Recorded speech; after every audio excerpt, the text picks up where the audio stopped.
Thanks everyone for being here at the 12 noon Eastern Time World Building panel at LitCon 2021. We have a bevy.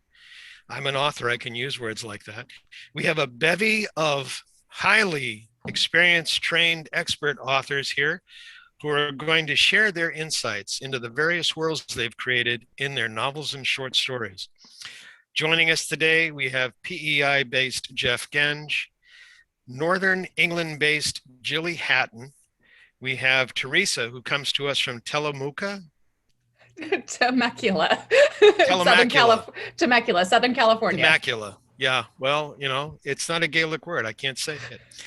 We have Fabrice coming to us from just south of Burgundy, France, a town called Macon, but not the one in Georgia. Liz Tuckwell coming to us from London, and Claudia Blood coming to us from Rochester, Minnesota. I am your host, Joseph Carrabis. I am living on the edge of insanity because who knows if we're really recording and going live to Facebook. I've just introduced everyone, and now they're going to share a little bit about themselves. Geoff, would you please tell us a few things about yourself? Well, sure. My name is Geoff Genge, and I, as Joseph mentioned, I live in Canada, a little island called Prince Edward Island on the East Coast, where I have become a co-writer of a steampunk science fiction adventure series with my wife, Michelle. We have 2 books out in our series, and we're working hard on our 3rd book this winter, with hopes of it being out sometime in the near future.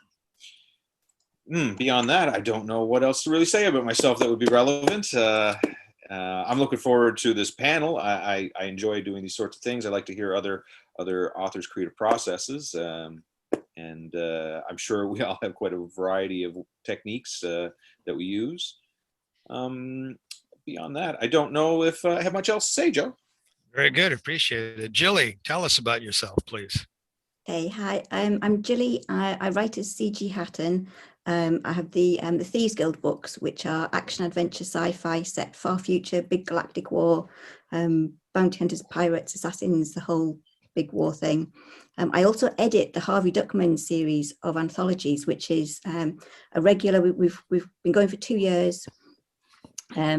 We've brought out 9 volumes so far, so it's every 2 to 3 months we bring out a new volume which features 15 different authors in sci-fi, fantasy, steampunk, and horror, and the generally weird. So I edit that, work with all the different authors, pull it all together, and we have a lot of fun with Harvey. We love Harvey. And I'm also editor and partner at 6 Element Publishing, so I work with a lot of writers in a lot of different genres, and we just love making books and working with writers to help them get their books out there. Very good. Thank you. Theresa, please. And my name's Theresa. I'm the author of the soft sci-fi romance Warehouse Dreams. It's about the faculty at a rundown school for psychokinetics and telepaths. I also have a paranormal romance coming out in April. It's called River City Widows, set in East Sacramento. And I have a creative nonfiction piece authored with S. Faxon about the ghosts aboard the tall ship Star of India. It's a very old ship that's in San Diego Harbor right now. And I'm a podcaster for Semi-Sages of the Pages. We don't know where we're going, but we're on an adventure. And that's a podcast for writers. And that's pretty much it about me. Looking forward to this panel and learning more about you guys. Very good. Fabrice, please. Well, Fabrice Stephan, I'm a sci-fi writer. I have already 4 books published in Human Federation, and I have a new venture in fantasy with a new book in writing in an alternative Roman world with plenty of races and wars and the legions on their march.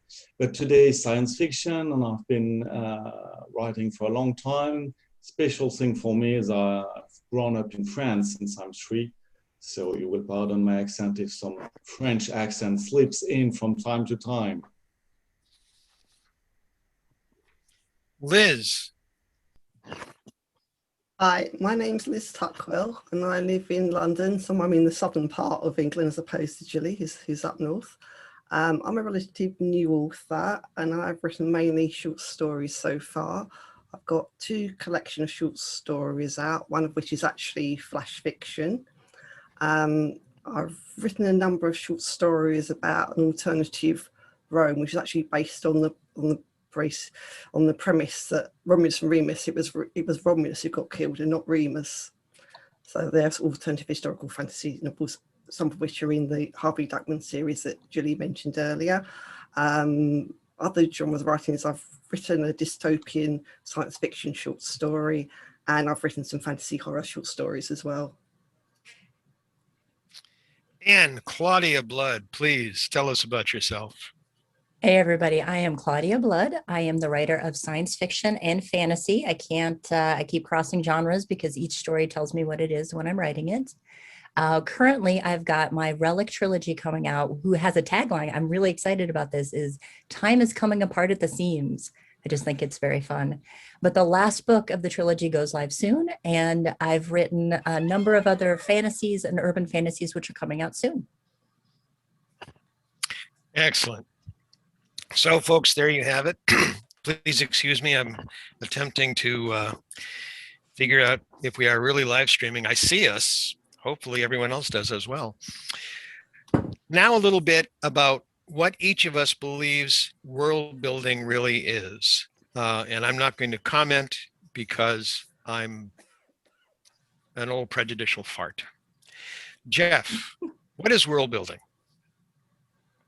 Well, world building, to me, I feel like it is the water for which the fish swim in. You know, it is the very ether that the characters breathe and live in and grows as they move around in their world.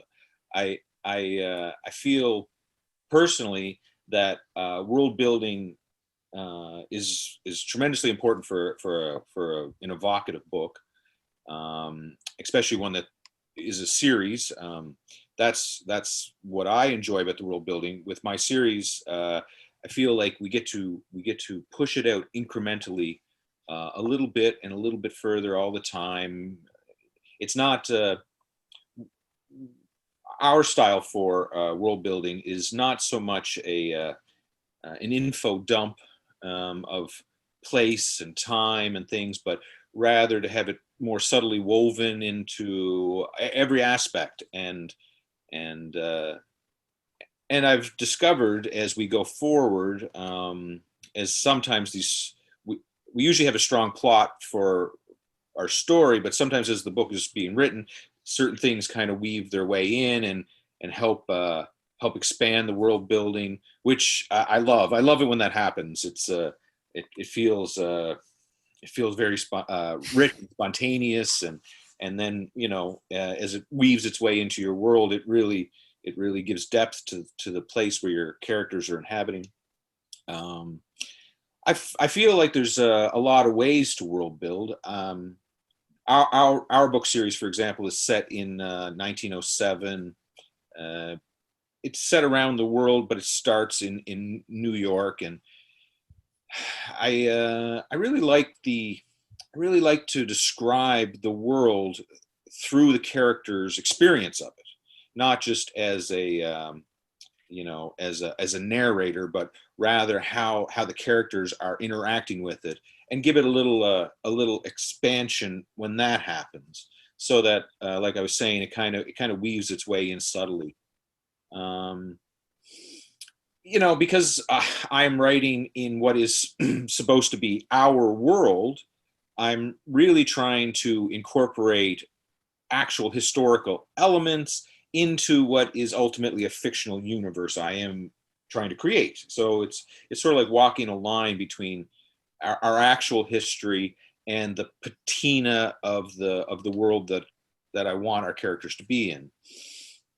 So you know, it allows me to cheat a bit. I get to take the best elements of history that you know really speak to me, and then weave them in with a little bit of either, you know, paranormal history or science fiction, and just expand them subtly in those ways.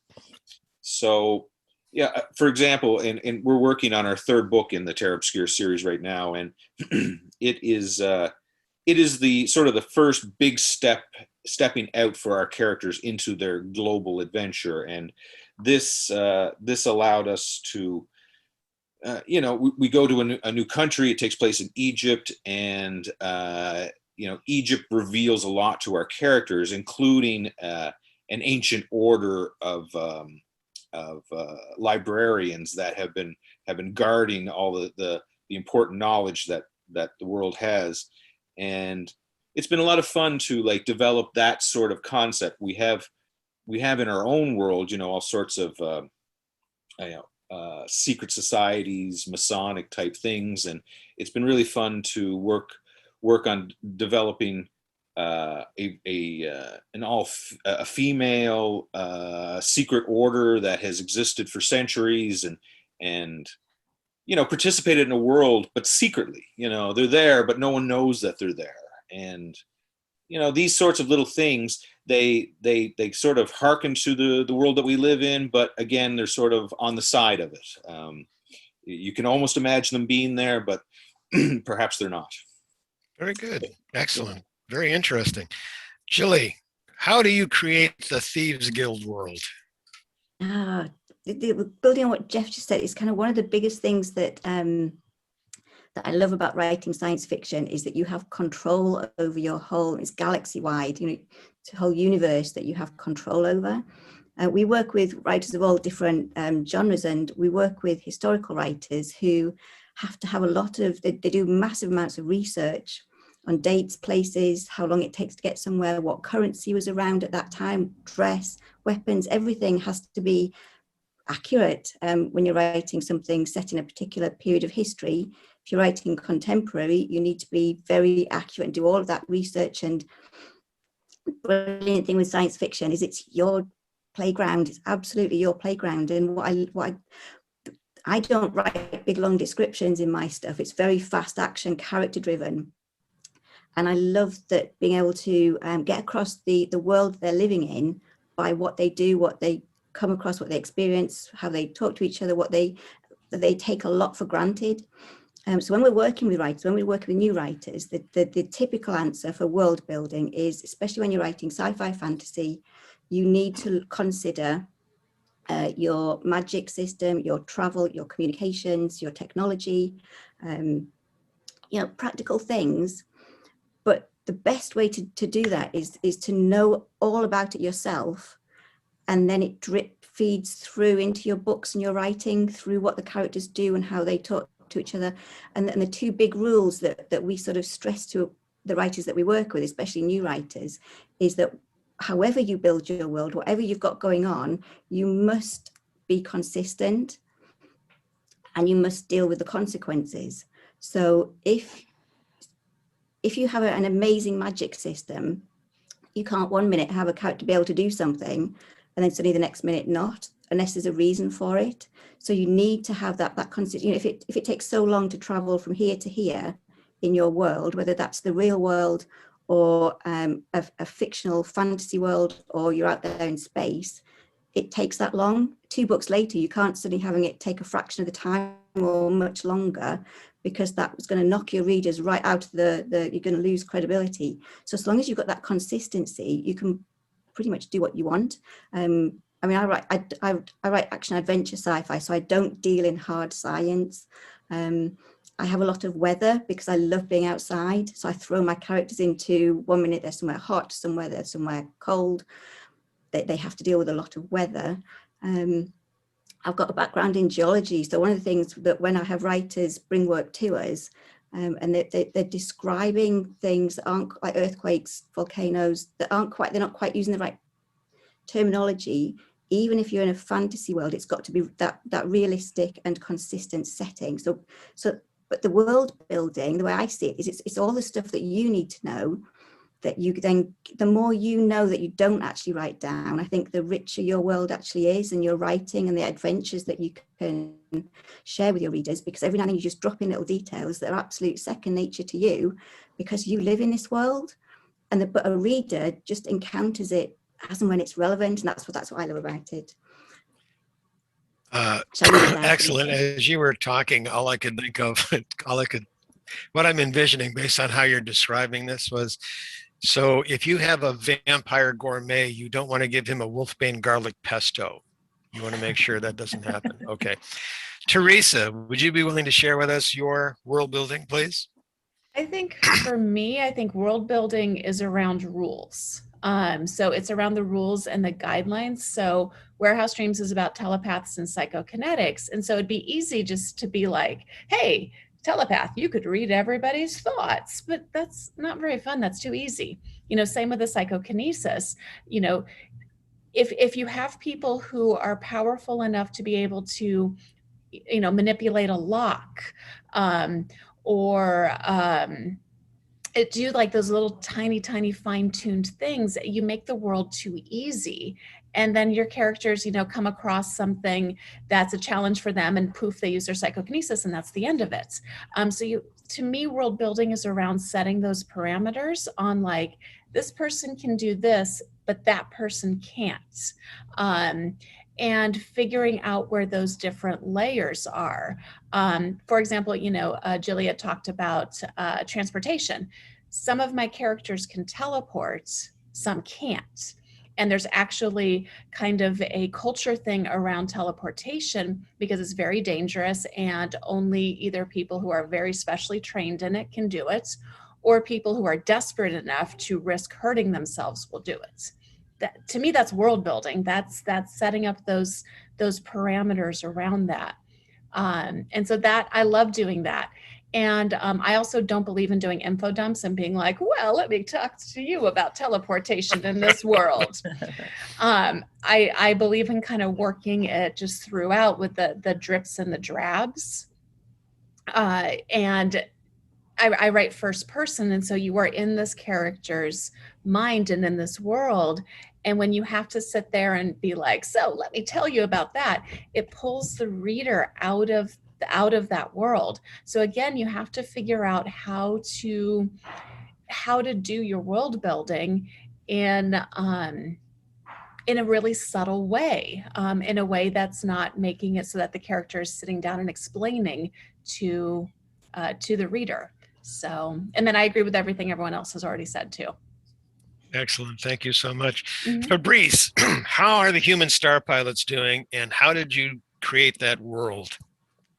Well, it's lots of envy. I concur with a lot of what has been said. So adding on it, science fiction is an opportunity. I wanted nano robots, and they are giving amazing powers to humans who have injected those nanites, but at a cost. And it's exactly this balance Theresa has been talking about. They have superpowers, but basically the nanites are eating them, are using their own energy to power those superpowers. So if you use them too much, you burn yourself away, literally. And it's also, I wanted, like in Interstellar Star Pilot, I wanted a space elevator. We are going to the center of the Federation. It's the most amazing planet of them all, and it has a star elevator, because that's cool. I mean, we are in science fiction. We can do that. It's fun. So we should do. And then the characters step in to go down, first time in a space elevator. And how do they feel? Some of them, they're like, well, it's a gigantic roller coaster. Hee-haw, too cool. I want to go down. And some of them are scared like hell. You're dropping 40,000 kilometers downward, and you have to brake before entering atmosphere at the correct angle and everything. And how does it change in the society? Do you anchor it in a main continent with a potential 40,000 kilometers of cables falling down on planet? Do you anchor it on an island? And I wanted a water planet. That's come from, well, Blue Planet of Jack Vance. I wanted a water planet. So, okay, it's an archipelago. Okay, and it's a volcano with a crater, and it's anchored down there, Hawaiian style. Okay, and how do you live there? And how do you live when there's an early shuttle that goes upward, and the evening shuttles that comes back, bringing people who are going back and forth to the space station and then the travel above. And it's really, it's hard to learn this kind of, you have to know a lot more about your world than you use in your own story, because you're not info dumping, but it transpires. And so you have to accumulate knowledge on how it works and not use it, which is about killing darlings in your text and removing all those nice bits of information on how the diamond nano cable has been brought up in the sky and is anchored, and no, forget it, remove it, useless. And because it's unreal. As of now, we don't know how to do it. I mean, I've been looking, and there are many theories and ideas, but the truth is that no one of us knows how to do it. So let's admit it's kind of magic. It works. It's there. And how do they react to it? And it's really using technology to explore new universes to, well, I like this idea of Star Trek, to go where no one has gone before, and that's kind of cool in science fiction, but you have to have layers of details behind, otherwise it feels empty. They just teleport right at the best place on the planet with the alien that is 2 feet away, usually. You shouldn't do that, so you have to be a bit more subtle, and that's taking a lot of time and research and preparation. And you're using a tenth of what you've accumulated, but it's fun. It's really fun. Yes, excellent. Thank you so much. Liz, what's going on in ancient Rome, and how did Remus become the one who survived? Just luck. I just like the idea of having the name Reem, and it came from that. But I was thinking, you said what Fabrice was saying about research, even though it's an alternative one, I still have to do a fair amount of research on ancient Rome to actually get an idea of how things work there. But of course, the great get out I have is that if anyone wants to query it, I can say, but it's not actually ancient Rome, is it? So, and I have some magic in it as well. So I've always got to get out clues for people who want to challenge me about the accuracies of ancient Rome, which I think Fabrice might have something to worry about for his series, but if it's actually set in those times. I was thinking, I agree with everything everyone else is saying, but I was also thinking that there is a danger for people when they get so into doing their own worlds that they can forget that it's actually meant to be telling a story, and they actually get so wrapped up in their world that they're so fascinated by it that they concentrate too much on that. And I've got a friend who's writing a story, a novel, and he's obviously really interested in archaeology.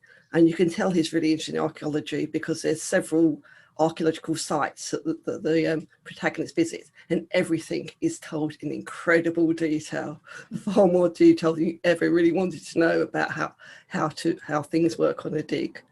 The other thing I was thinking about was about using stories to explore themes, because one of my stories, the dystopian one, is explores the theme of ageism, because in that story I feel it's a logical conclusion of the current trends for game shows and the concern about the rapidly rising aging population, and I think the fact that age isn't valued. And in that story I feel I've taken it to its logical conclusion. So they actually have a game show where the seniors compete, and the prize is basically just staying alive, and all the losers get killed. So it's almost like a Hunger Games for seniors. Obviously, seniors I don't think could be active enough to run around killing people. And my story is the urban fantasy one, which is called The Raven King. I hadn't realised it. I think it's more significant than I thought it was, because one of the things in that story is that there's been a big change a couple of years ago, that it's been revealed that legends and gods are actually real and that magic's real. And it's about ordinary people trying to cope with that change.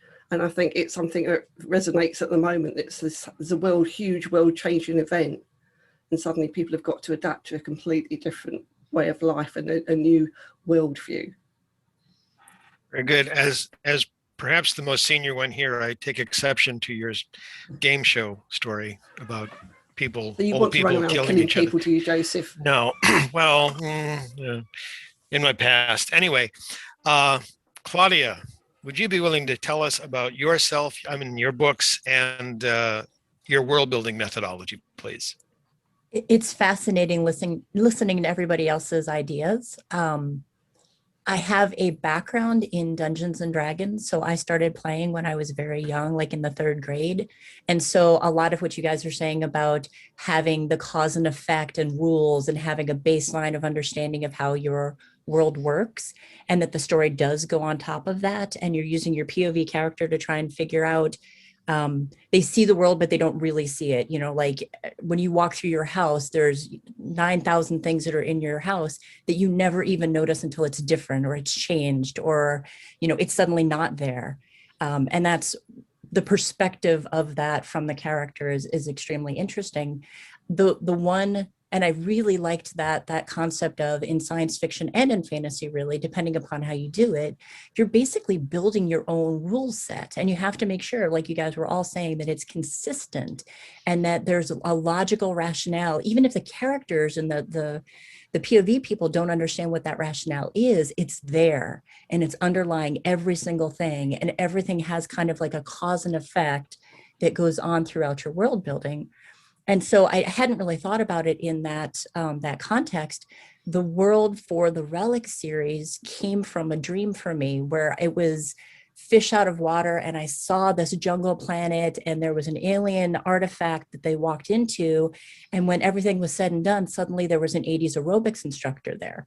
And so, right. And so, you know, when you take that little seed story, what you're trying to do is figure out, okay, what makes sense? What world and what are the rules around everything around this that makes these very different things together make any sense at all? Because like in our world, that makes no dang sense at all, right? That is never going to happen.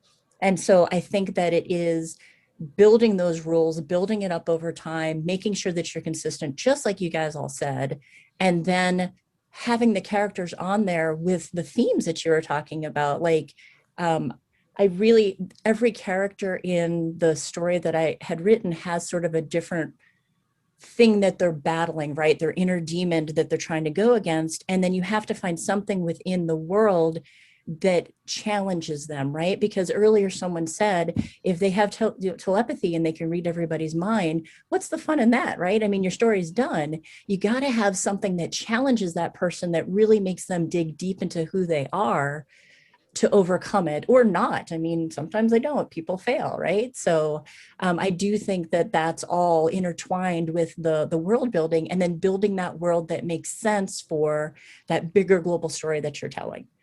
So but it's very fascinating hearing you guys talk. I mean, thank you so much for sharing your insights. Yes, indeed. Thank you all. I found this fascinating. I'm going to open it up a bit more now. I'd like us to share specifically how we did world building in our books. Okay, so for example, Geoff, how does 1907 New York City become the world of Terra Obscura? You know, what's the basic premise? I mean, I realize it's kind of a steampunky alt history thing, but how does that become your world? Jilly, how does this rule set, this very consistent rule set, and if somebody does something here, they can't do something over there, how does that become the Thieves Guild world? Fabrice, you have this amazing space elevator, which terrifies me to even think about it. You know, when you said 40,000 miles of cable crashing onto the planet, I'm thinking, yeah, there's a headache I don't want to have. Who's the cleanup crew on that one? You know, how, and you have to do research. You obviously have to do an awful lot of technology research. I understand that is your background, some kind of engineering. Perhaps I have that mistaken, but that's got to play into it. Theresa, obviously, you've had a lot of issues with being a telepath and a psychokinetic that gets in your way, but it must have made changing the kids' diapers a lot easier. That's what I'm thinking. It did, you know, yes. so starting again with Geoff, how does 1907 New York expand to become the Terra Obscura universe? You said you're on to book 3, was it now? Yes. Yeah. Well, I think, excuse me. I think it was key in our world that we started in New York. And that was sort of like a great spot to begin to describe the world, so that we weren't overloading people. The ways that it really kind of showed up was in the way that the characters were experiencing the world. So, for example, you know, one of our characters comes back to New York after being gone for many years, and it's a city he loved and is now returning to. And even he can see the changes that are happening, because in that era, there was a lot of inventions and technology coming online very, very rapidly. And so, you know, he's marveling at how tall the buildings are getting, and the lighting and things, and you know, wondering to himself if someday the electric lights of these buildings will one day block out the stars. You know, talking about the very streets and sidewalks, because they're not like they are now. They're really a remnant of old New York, where it's, you know, they're rugged sidewalks. You know, drunk characters are constantly tripping on cobblestones and things of this nature. And when they go someplace that is old in New York, it is really old by our standards. It's almost of a whole different era. So, you know, those are some of the ways that it comes in. Some ways it's interesting. Some of the things that you the rest of you discussed made me remember the same troubles and parameters that we had to set on ourselves, like rules, for example.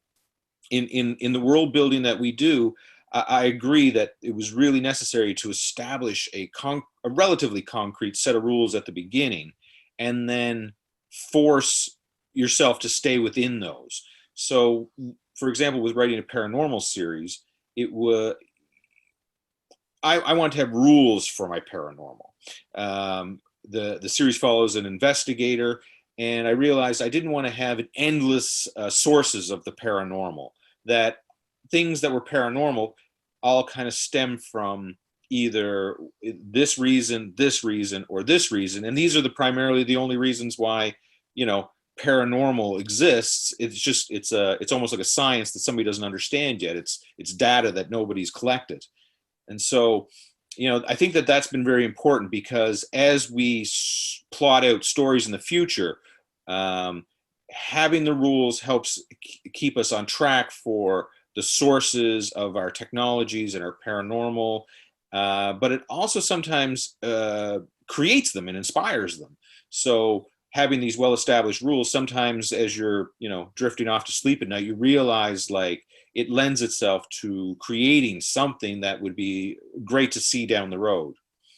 The only problem with that sometimes is you make rules or you make decisions about your world early on, in like we did in book one, you know, casting shadows of what's to come, and then you're kind of bound by them, and that has come back to haunt me on occasion.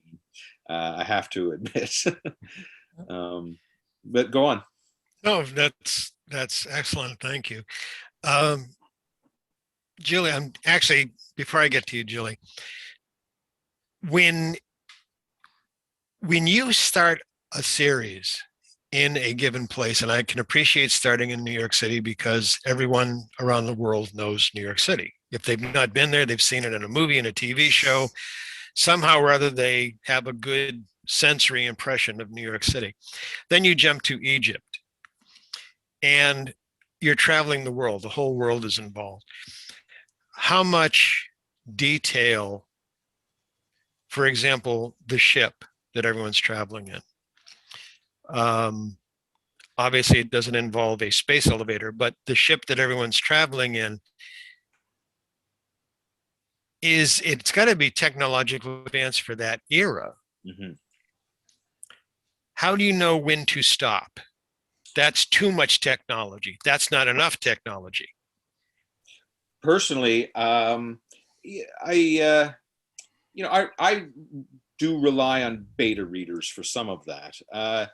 You know, and because our books serve a wide age group, I really tried to collect a lot of feedback during that stage. And if somebody's having a struggle with a concept or questions an idea, I try to really hear that and see it through their eyes. What is it that's maybe too much information or not enough description?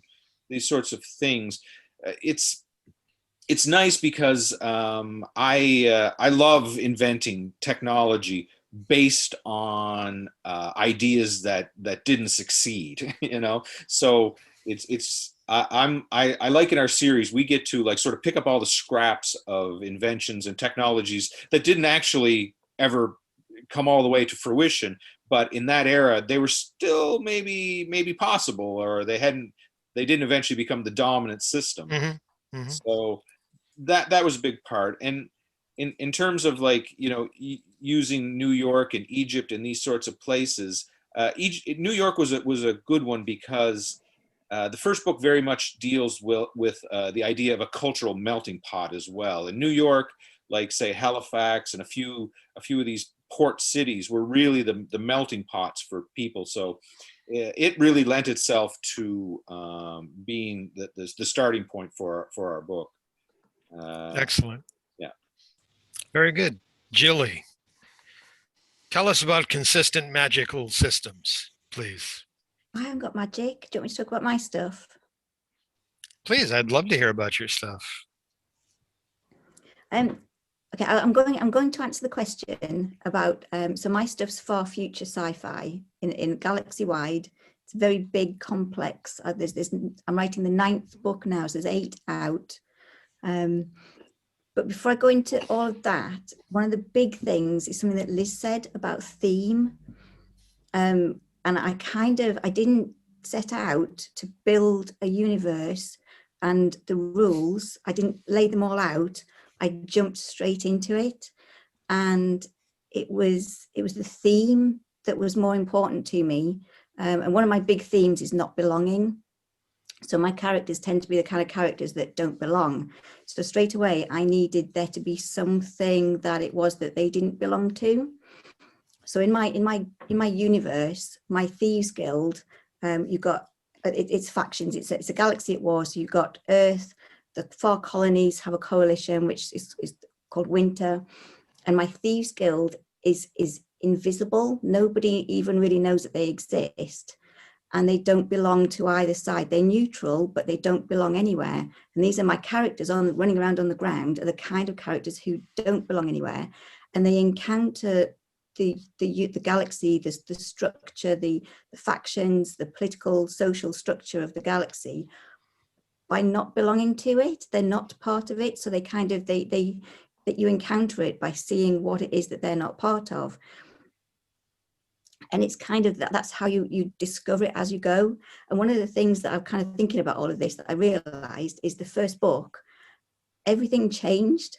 So my Thieves Guild in the best time but just before my book started, they were invisible. They were absolutely fantastic at what they did. No one really knew they existed. They were absolute top of their game, and everything changed overnight. And suddenly they weren't. Suddenly something happened, the spotlight was cast on them, they had bounty hunters after them, assassins after them, everyone was after them, and suddenly the world as it was completely changed before this book even started. So I like playing with all of that. So it's like messing up that whole, you kind of make the rules and then break them, and you set something up and then do something different. So I like playing with all of that. And the way that I work it is, because it is like what you were just saying, you sometimes back yourself into a corner. I love writing stuff where it's very complicated and the characters don't always know what's going on, and somebody does, and somebody else just might mention something briefly that seems to just be a one-liner in one book that 2 or 3 or 4 books later becomes massive. And I love all of that. When I'm reading, that's what I love to read. So that's what I love to write. But you do after a few books, I've got notebooks full of lists. I've got one notebook that Concertina's out now, and every book I add sellotape more pages to it. I've got a chart that goes along the wall. It's just sometimes it's small details. I spent one whole day backtracking one object through 7 books just to make sure that I knew exactly what happened to it and where it was, so that when I wrote about it now, it all didn't suddenly have something appearing where it shouldn't. So it's kind of, I like playing with all of that. So I didn't set out to build something that I then populated. I kind of jumped into it in at the deep end and went, wow, what's going on? And kind of discovered it as I was going. Into the 9th book, so it's still going. One of the things I do like doing is, as much as I love writing sci-fi completely, it's very far future. I love writing about places that I've visited on Earth for real and mixing them up. So I've got places out on the colonies that are a mix of Beijing and Manhattan. I've got somewhere that's based on Rio. It's like little flavors of things that are real, but you can mix them up and mess on with them and do whatever you want. So I love doing that in my worlds. Very good. Did that answer the question? Well, what you've shared, and correct me if I'm mistaken, is that you do world building by taking pieces of the world you're familiar with and hyperbolizing them. A little bit of Rio, a little bit of Manhattan, a little bit of Beijing. And you have consistency in your world to the point where you're backtracking through 9 novels. Correct? Yeah. Well, that's impressive. I think the thing about using where, am I still here? My internet is unstable. I think the thing about writing about places you've been, I sometimes people ask, like, where do you get your inspiration from? Where do you get your ideas from? And I think it's everywhere. Everything you've ever done and been. I've got places that I mentioned that it's an island on the west coast of Scotland that I spent a month. Some of my favorite places, but it's not. I don't feel the need to go and write a book about that place because I would find that too constraining. So I love the wild scope of being able to do whatever we want. I can write about these places. I can write about, walking on, this fantastic beach, and having, running from assassins on the beach. And it's just that freedom to do what we want, but they're kind of grounded in, I know what it feels like. I know what the air feels like and what the salt in you taste the salt in the air when the spray comes over, and it's all little things like that. And I think I have had people come to me and say, that place you mentioned, I've been there, I know what you're talking about, that Scotch whiskey, it's this, isn't it? And little things like that people can kind of find familiar, even though I'm writing about something that happens centuries in the future. Very good. It's fun. I have a lot of fun with it. And because you're a geologist, you write in layers. Bada boom. Thank you. Tip your waitress. Try the veal. Theresa, tell us about The Warehouse. So The Warehouse Dreams it's a dystopian novel about this group of people. They're called Wilds, whose society has said, we don't want you here. Please go away. We're going to make sure that you don't have jobs. You get kicked out of school when your abilities pop up to the surface. You can't get loans. You're not going to college. You can't get housing. Oh, and by the way, your parents, if your parents admit that they have a wild child, they could get fired from their job, because nobody wants to be around people who can read your thoughts.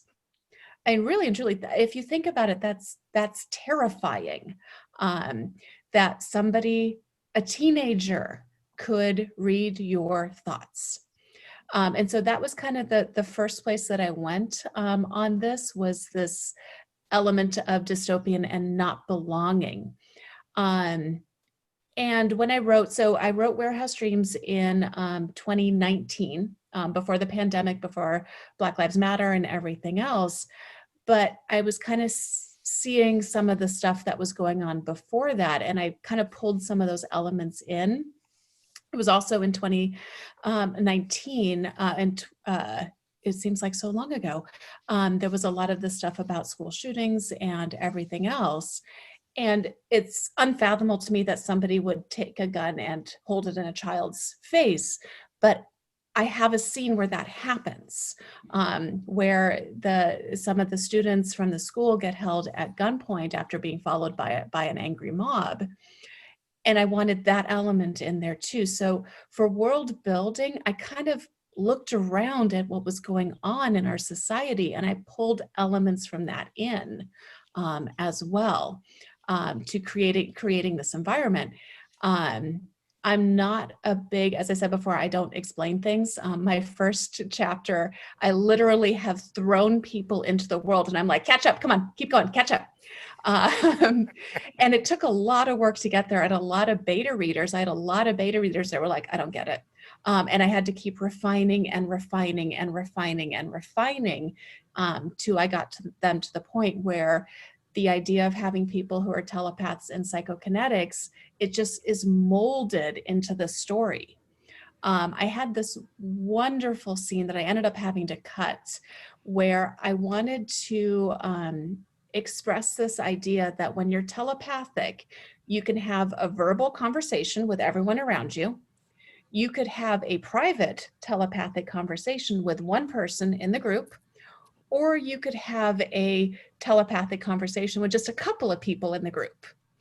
And I never could figure out the layers to make it work.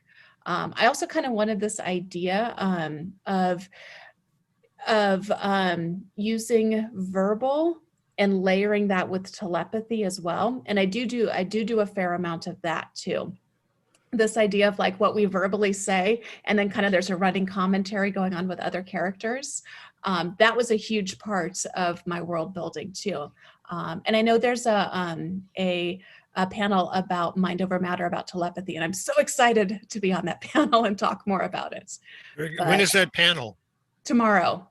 Okay, very good. Yeah, I don't know the exact time. It's in my calendar. Okay, So excellent. yeah, that's my world building. Excellent. Fabrice, you are an engineer by day and a star pilot by night. And do you have patents on this elevator mechanism or the island that it's locked to? Or? Well, I have a lot on it. It started with research, and it started with reading Deep Six from Jack McDavid, and grabbing some information from him. But from there, I went to a lot of websites, different designs, and I kind of built a site card, which is basically getting pictures, getting the details about it. I'm using Excel and a dedicated software to track those details, and gathering everything as I write, because I face the same issue as Jilly, and with only 4 books, going back over items. So I decided to automate it a bit. Excel is my friend. But it was, so I started researching, adding details and plotting, and having my characters and my plot moving forward. And there's something very important to me is about the editing phase, because that's when I'm tying everything in the story back and forth. I will be using this at the end. I need to introduce that detail. I need the character to see something coming. And I have an idea for 2 or 3 stories further. So I need to put a glimpse of something. And I need, so there's this elevator which is working. There is obviously one which will not be working, because we need this comparison. So where is it? Why is it there? What happened? And so it's kind of dragging out all of those details. And it's something I'm doing on the editing phase. It's really when I'm writing, I thought I was a plotter, but it does seem I'm more of a pantser, which I didn't believe at first. Thanks, Claudia. But it's, I really have to let the story flow and the plot go on and tell me. So I have those ideas. I have my focal point. I know where I want to go, but well, the story will tell me, no, there, he cannot do that. It's unbelievable. He will never do it. It's not in the character. Has to go elsewhere. Okay. So where? And dig and see what is happening. And so back to research. What are the features? Okay, if it breaks, what are the different scenarios? And there are lots of websites which have explored in details all that. You know, you have mechanics, you have software designed to build the mechanics of a multi-star system and of a Jovian moon with asteroids and moons and everything, and it calculates everything. It's wonderful stuff you can find on the internet. I got all those links in Excel with, okay, so now is at a tenth of C and is going to the other end of the solar system, and how long would it take? Which is only useful to me because I'm not going to give all the calculation to the reader. But still, I need in my mind for consistency, and Julie was very adamant about it, and you were also, and I need to know in my mind how long it's going to take. Okay, it's going to take 2 weeks. Well, what are they going to do? Watch TV? What is happening during that time? Okay, can I? And it's really this editing, which is I have my story, I have my characters. I'm relying more and more on beta readers who will tell me it's working, it's not working. We don't connect. We need more emotion. I'm a bit of the engineering side. I like emotions. I've been working to listening to beta readers and really getting more precise emotions and clues on what is happening. It's really that element, and the theme about belonging is about Chile, something that is very important. My theme is a bit slightly different from yours, is arriving at a place you don't know.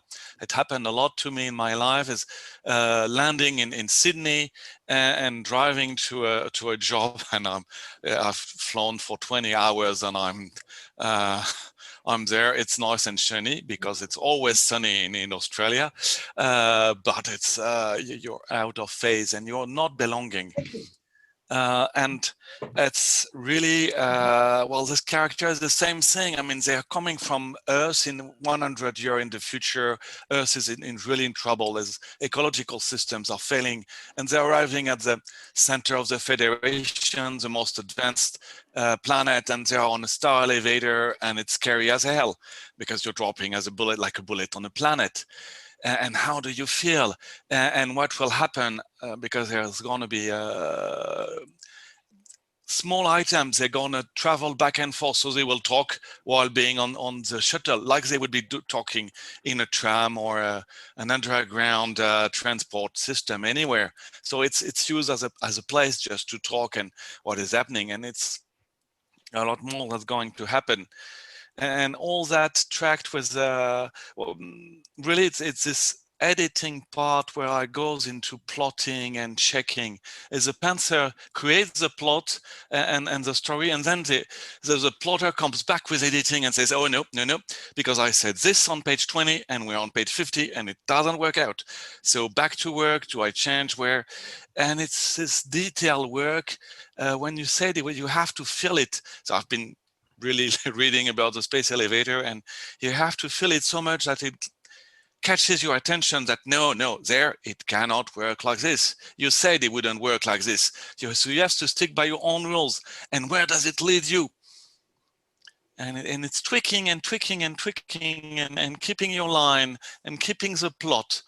It's very important, keeping precise within the plot.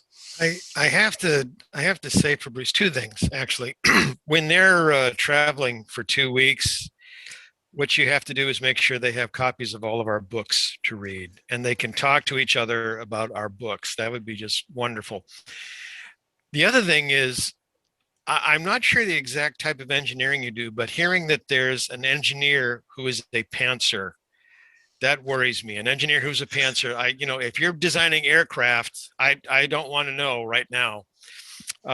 Thank you very, very much. That was excellent.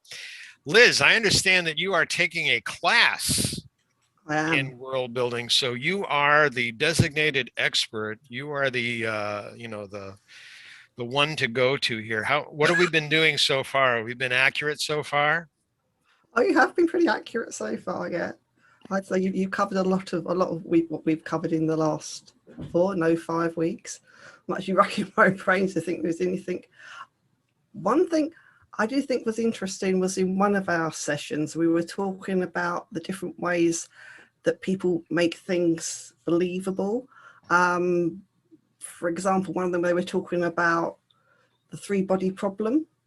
This was a hard science fiction novel, and basically the approach there is blind them with science, whereas in a lot of other books they take a different approach. They take the approach of the emotions of the protagonist, or I'm trying to think what else they said, different ways, softer approaches, so that you don't always have to have your fingertips, all the knowledge of all the latest developments, your scientific developments at your fingertips.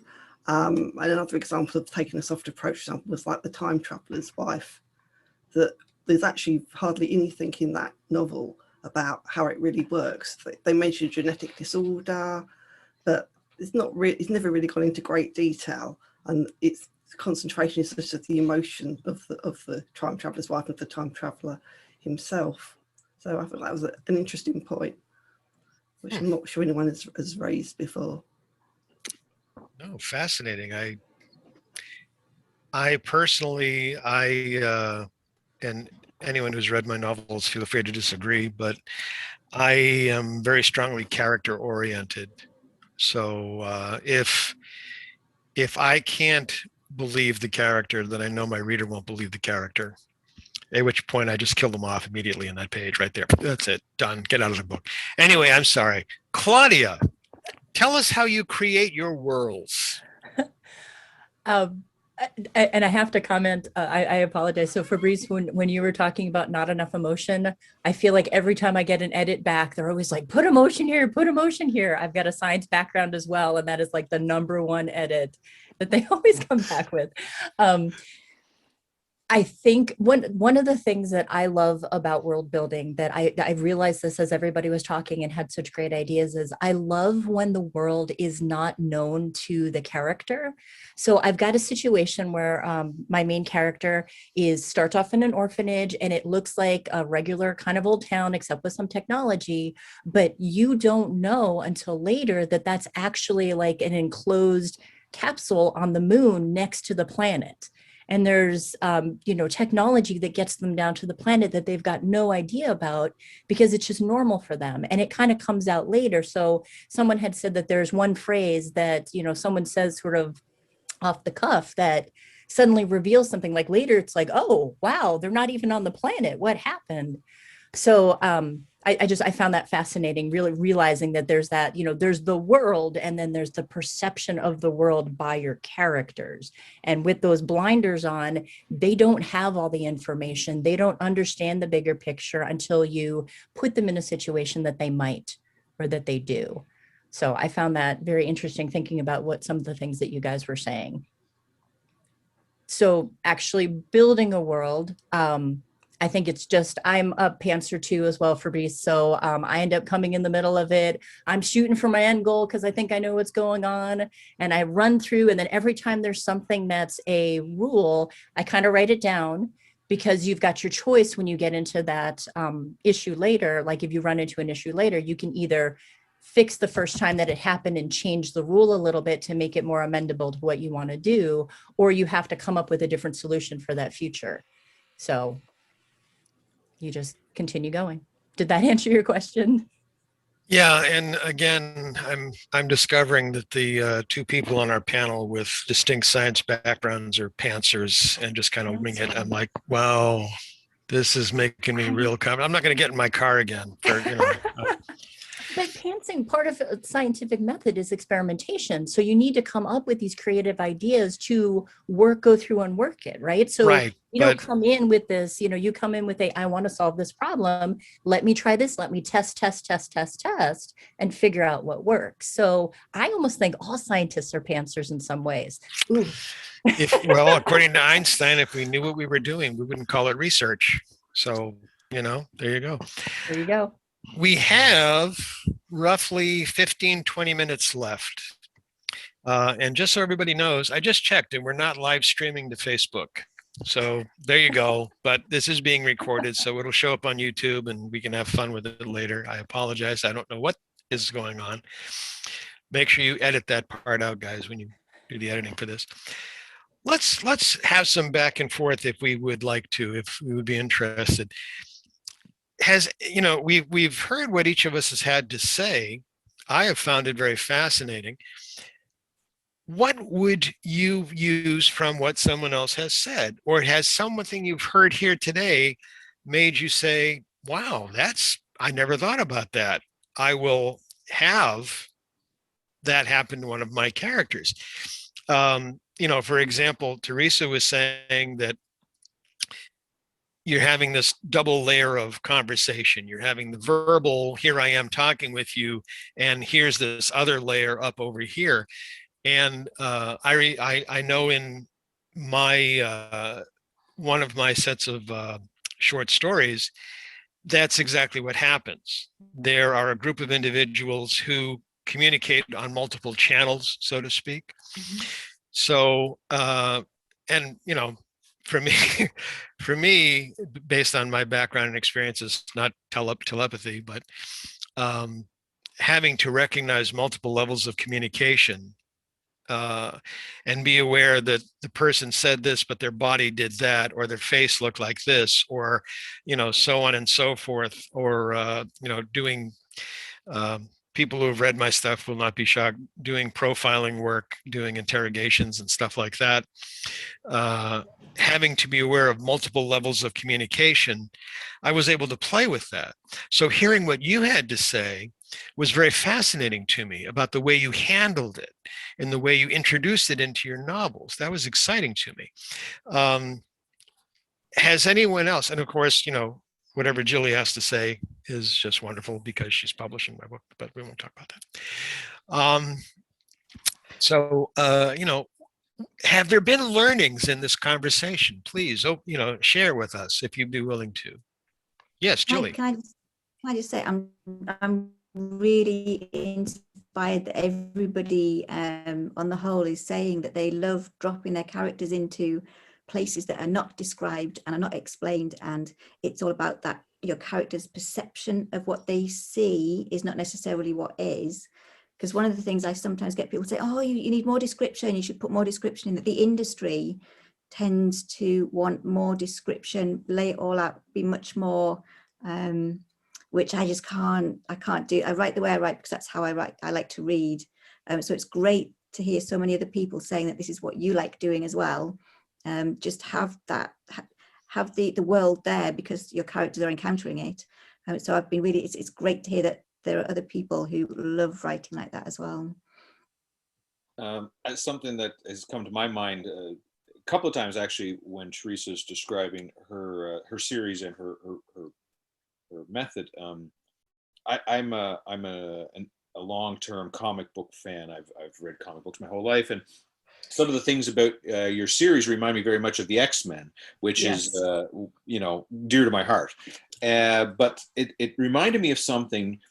20 years ago, there was an X-Men movie made, and I have to say that movie, for all of its shortcomings, had one of the best techniques for introducing a very convoluted world to an uninformed viewer by bringing in a character who was, I don't know if anybody saw that movie, but it's about a school of mutants that's an established and elaborate world. And what they did is they brought in a character who was both a mutant and an altered human combined.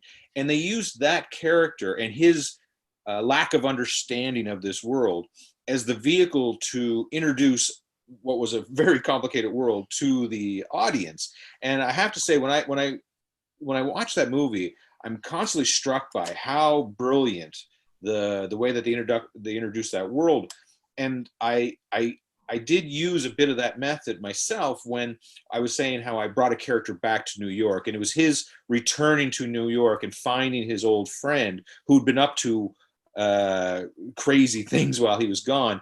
His lack of understanding what had transpired while he was away was a great vehicle for introducing the reader to the world. Basically putting them in that character's pocket and seeing everything as he was discovering it, and letting him ask the natural questions. But just a few things that Theresa had said, it reminded me of that aspect of my own process. Excellent. Excellent. I am going to go back to Claudia and Fabrice, because That really bothers you, doesn't it? That scientists might, you know. No, it doesn't. It doesn't bother me as much as I kid around about it. In one of my novels, for example, I cross, because I've got a I've got a varied life. I cross cultural mythology with quantum computing, and I've worked in both fields extensively.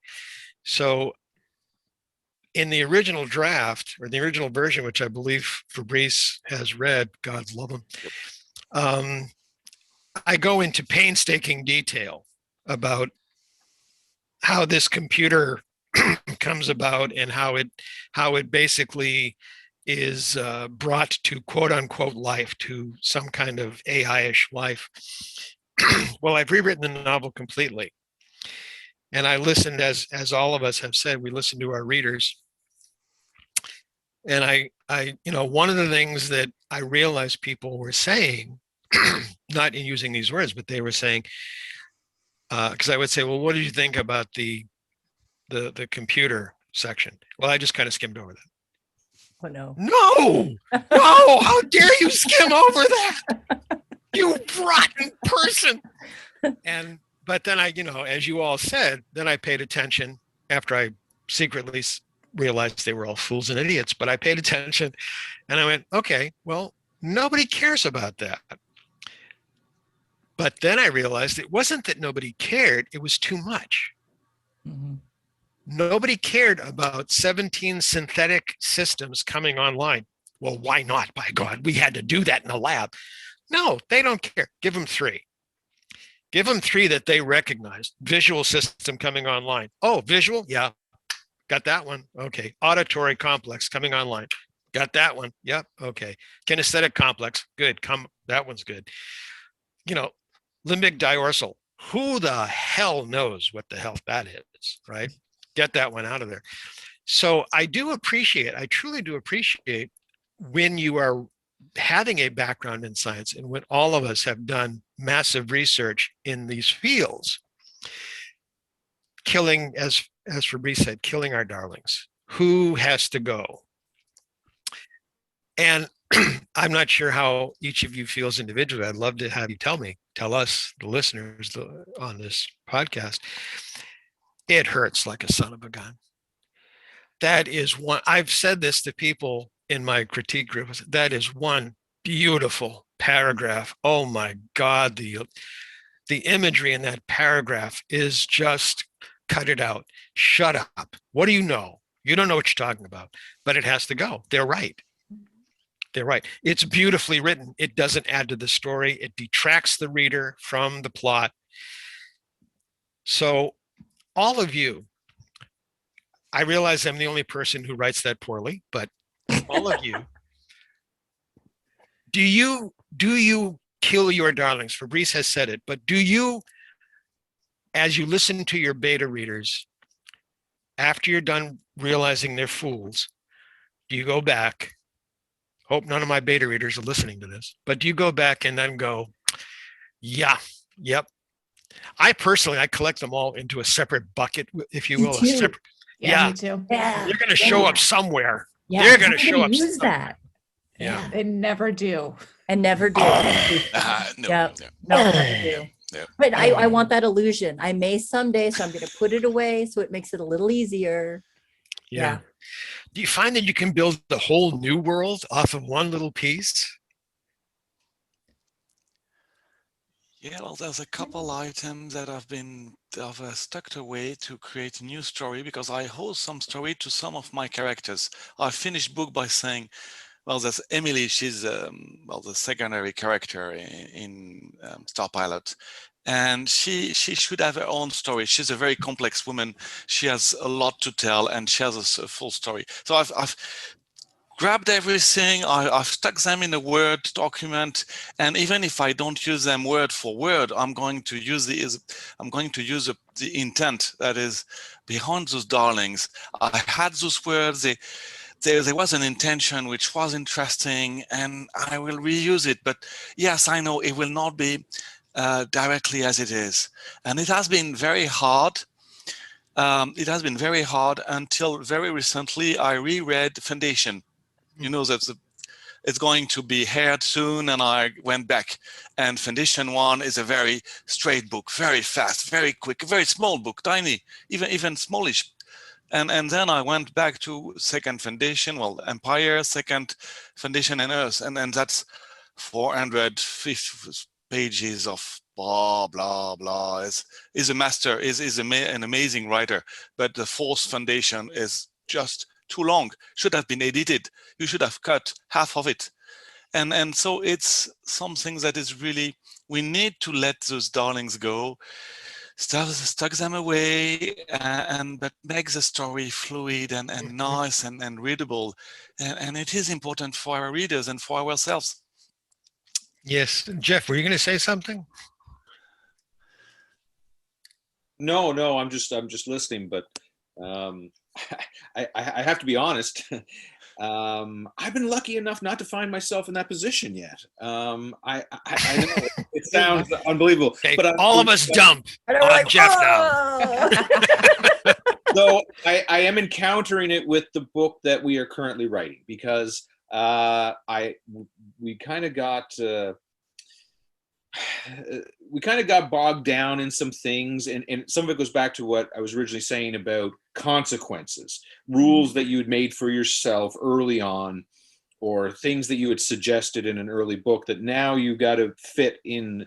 And so an example, my example is where I've realized I had to go back and change things in this work in progress, was that I had suggested in the first book that this third book would be taking place during Ramadan in Egypt, because it really worked for a description of a particular time that things had to happen by.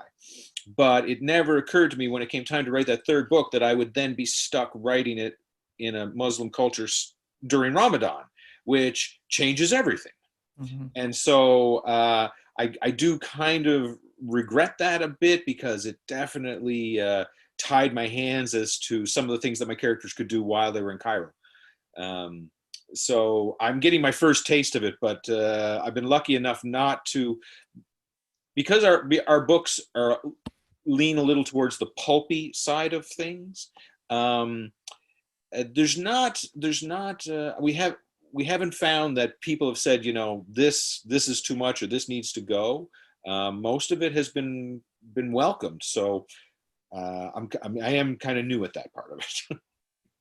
Very good. Julie, I had mentioned earlier about magic and its consequences, and you were saying that your novels are actually far future. Going with Arthur C. Clarke's "Any sufficiently advanced technology is indistinguishable from magic," I find that, and all of you, please let me know if you agree or disagree, when it comes to creating the universe, the worlds of your novels, of your stories, whether it is high technology, whether it is alternative faith systems, whether it is recognizable magic, I find, number one, when you go far enough out, everything becomes interchangeable.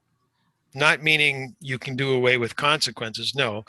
But for example, Theresa was saying that these individuals are called wilds. And the minute she said that, I felt a chill, because every once in a while, somebody comes up with a term for something in their stories which is dead on. Oh, that's right. Yeah, that's right. And a society, kind of an inverse X-Men society, if you will, where if you have abilities, you are essentially exorcised and ostracized. Yeah, we're going to call you wilds. Yes, that's right. That's exactly right. The orphanage that's actually somewhere else, not on Earth, but it seems to be, Claudia. That, to me, as I'm hearing you describe it, I'm going, dead on. Yeah, of course, it would have to be. Fabrice mentioned, I keep on hanging on that space elevator because I'm thinking to myself, that is genius. That is really genius. And he's going to get the patents on it next week. But, alt histories, what happens when Rome is actually Reamland or whatever, Remusville, whatever you want to call it, Liz. There are things I find when I'm reading someone's work, when I'm working with someone critiquing their stuff, that you have to single out and go, when God touched you and you came up with this word, this phrase, this concept, where does our inspiration for these worlds come from? That to me is what marks us. And I apologize for including myself in amongst you, but that's where, that's where, what do you want to call it? The muse, the goddess, whoever, that's where the stray gamma ray hits us, I think it is just fantastic that we, the six of us, and all the other authors in the world have the ability to create concrete, functional universes, put them on paper, share them with others to the extent where others want to be in our universes with us. I'd like to thank you all for being guests today. I'm going to give you each a minute. I apologize that it's so short, but we're running out of time. 1 minute summary. Geoff, please. Geoff, you're muted. Muted, Geoff. That was a real good summary, Geoff. Sorry, I just want to say this has been a lot of fun, and it's been very eye-opening to discuss this realm with people who are working at it in similar yet different ways, because it's a bit of affirmation as a newer writer that we're all kind of using this similar tools but differently, and it's a good affirmation that the process is working. And I encourage any of you who want to give a gander to our book to look it up. It's Terra Obscura. Books 1 and 2 are out and can be found anywhere fine books are available. Thank you so much. Julie, please. If this is to writers, the biggest thing is have fun in your world. This is where you live. And if you're having fun in it, your readers are going to have fun in it. That's the biggest thing I could say. And if anybody is writing sci-fi, fantasy, steampunk, horror, weird, please do look up Harvey Duckman, because we have a lot of fun with that. Indeed. Thank you. Theresa. I just want to say thank you. I've learned so much from everybody. It's really refreshing and fun to be able to have these conversations and to learn from each other. So just a huge thank you. And you can always find me on Facebook. I'm very active on Facebook. So Theresa Halvorsen, author. So let's keep the conversation going. Very good. Thank you so much. Fabrice. Well, it's been a great fun being here. And speaking of belonging, I'm not alone. There are other people who work in similar fashion as I do. That's fantastic. I'm really thrilled, and it's a lot of fun to write and to create those worlds and have this character in them, and we would love to have you read those books and discover all our worlds. It's fantastic. Excellent. Very good. Liz. Yeah, like everybody else, I've really enjoyed being. I was a little nervous about coming on here, but I've really enjoyed being on it and listening to what everyone's had to say, and it's been so many things to think about, and so it's great to chat to other writers about world building. Thank you so much. Claudia. I agree. This has been a wonderful experience. Thank you guys for being so welcoming and for having such great information. And it sucks being at the end because you're like, oh my gosh, what else can I add to this? So thank you. You have done wonderfully. Everyone, once again, thank you. Readers and listeners and watchers of this podcast, please take a moment to come into our worlds. We all have websites. They're all listed somewhere very close by. Please read our books and comment and let us know what you think. And if you don't like what we've written, lie. We're all fiction authors. We don't mind if you lie and leave a great review. To Geoff, to Jilly, to Theresa, to Fabrice, to Liz, to Claudia, thank you ever so much. Stay warm, stay well, keep writing. Everyone out there, read and write. God love you all, or whatever deity you choose, just in case. Take care. Bye-bye. Thank you. Bye.